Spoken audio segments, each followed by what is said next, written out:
How to replace the steering motor in your ride-on car.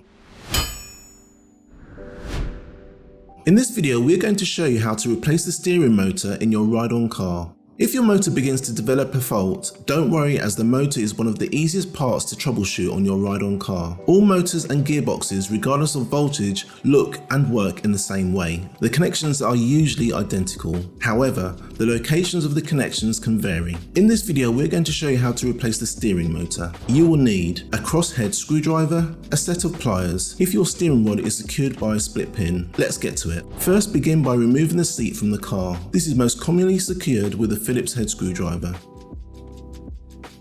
Remove the red positive terminal from the battery to ensure there is no power to the car. Remove the steering wheel from the car. This is usually removed using a Phillips head screwdriver. Flip the car upside down, locate the steering rod and remove the split pin or circlip from the hooked end of the rod.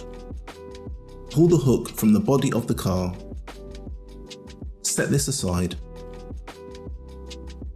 Undo the screws securing the steering motor to the underside of the car. The wired connection may be hidden in the body or under some of the panels of the car. You will need to remove these to be able to unclip the connection. Unclip the steering motor connection by pushing down on the tab and pulling the clip away from itself.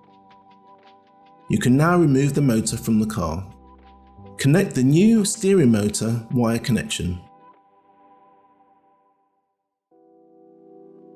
If any paneling was removed to expose the connection, this will need to be reseated.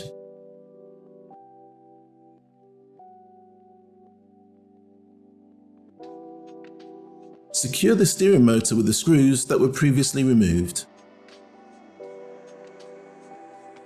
Fit the steering rod back through the body of the car and the steering motor. Ensure the hooked end fits through the loop in the steering rack. Secure the hooked end with the pin that was previously removed. Place the car back onto its wheels. Place the steering wheel back onto the steering rod and secure with the nut and bolt that was previously removed. Replace the red battery terminal and turn on the car.